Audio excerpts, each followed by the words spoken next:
बोलिए गंगा मैया की जय।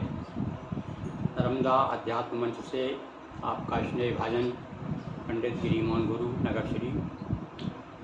बंधुओं, आज विशेष रूप से हम गंगा दशहरे के उपलक्ष्य में गंगा जी की महिमा का गान कर रहे हैं। और उसके पूर्व में हमने आपको विष्णु पुराण का एक वीडियो बनाया है और एक वीडियो बनाया है भागवत पुराण। तो वो भी आप सुनिए। विष्णु पुराण में गंगा जी की क्या कथा है, भागवत पुराण में किस प्रकार से कथा दी गई है, उसका हमने हिंदी में आपको पढ़ के सुनाया है। और आज गंगा मैया की एक कथा और शिव पुराण में भी गंगा जी का उल्लेख आता है। तो वह जो हमने दोहा चौपाइयों में शिव पुराण तैयार किया है, ये देखिए, उसमें से हम आपको उसका वाचन कर रहे हैं। दोहा चौपाई का ज्ञान लीजिए। देखिए गंगा जी का वर्णन शिव पुराण में किस प्रकार से किया गया है, वह कथा हम आपको सुना रहे हैं। तो एक बार फिर मेरे साथ गंगा मैया की जय बोलते हुए और हम आगे कथा सुनाएंगे। शुक्ल पक्ष बैसाख की समय तिथि का योग, 1 वर्ष में नर्मदा गंगा मिलन सुयोग। हाँ, गंगा जी की ये कथा ये है कि गंगा जी अपने पापों को धोने के लिए और नर्मदा जी में आती है। तो कब आती है? बैसाख शुक्ल पक्ष शुक्ल पक्ष में बैसाख शुक्ल पक्ष को सप्तमी को आती है। रेवा तट की तभी कथा है। क्या है कथा सुनिए आप। ये गंगा जी से संबंधित है कथा, इसलिए हम सुना रहे हैं। और गंगा मैया की गंगा दशहरे पर विशेष रूप से जितनी भी कथाएँ आपको मालूम है उनका स्मरण करना चाहिए, कथाएँ सुनना चाहिए। तो सुनिए।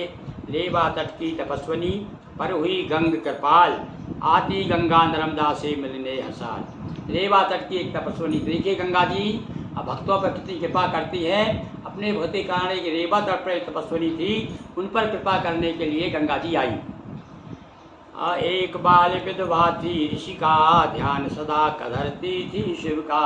एक बाल विधवा एक तपस्विनी थी, तपस्या करती थी, भगवान शिव का ध्यान किया करती थी और ब्रह्मचर्य व्रत पालन करती। नित्य शिव का वाचार्चन, नित्य शिव जी का अर्चन करती। मूढ़ नाम का राक्षस कामी, ऋषि का पीछे पड़ा हरामी। काम भाव से दृष्टि डाली, ऋषि का किंतु घास नहीं डाली। कह दुर्वचन देन हित त्रासा, आया वे ऋषि का के पासा। हुई भयाकुल शिवई पुकारा, तुम बिन रक्षक कौन हमारा। यह जो ऋषि का थी, यह तपस्या कर रही थी। उसी समय मूल नाम के राक्षस ने काम भाव से आकर के उसे छेड़ना चाहा। तब उसने जब भगवान शिव की प्रार्थना की, भगवान प्रसन्न। आशुतोष शिव ओढ़र दानी, हुए तुरंत प्रकट वरदानी। शिव ने के हुंकार कराला, राक्षस तुरंत भस्म कर डाला। एक हुंकार करते ही भस्म राक्षस भस्म हो गया। शिव के साथ गंग भी आई, ऋषि का तब की ने बढ़ाई। हाँ, अब यहाँ पर गंगा जी का उल्लेख इस प्रकार हुआ कि शिव जी आए तो शिव जी के साथ में गंगा जी भी आई थी। जब शिव जी आए तो शिव जी के साथ गंगा जी आ गई और शिव पद भक्ति भाव को चीना, मिलने का आश्वासन दीना। नर्मदा जी से मिलन हुआ। नर्मदा जी ने उनसे आग्रह किया कि आप बड़ी कृपा की शिव जी के साथ में आप आई हैं, तो आप वचन दीजिए कि इस समय आज की तिथि में जो आप आई हैं तो हर तिथि को आप यहाँ पर आइए। तो गंगा जी ने वचन दिया कि हर बैसाख शुक्ल की सप्तमी को मैं आपसे मिलने यहाँ आऊँगी। तो नर्मदा के तट पर गंगा जी का भी इस प्रकार से आगमन हुआ। यह कथा हमने आपको स्कंद पुराण, ये रेवा खंड से यानी नर्मदा पुराण से आपकी कथा सुनाई। ऋषिका से गंगा स्वयं बोली ले हर्ष, रेवा मिलने के लिए आऊँगी हर वर्ष।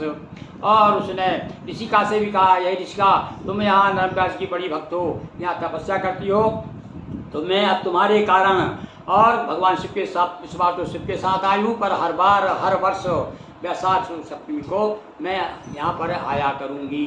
तो भैया इस प्रकार से हमने आज गंगा दशहरे के उपलक्ष्य पर गंगा जी की एक कथा और सुनाई। बोलिए गंगा मैया की जय।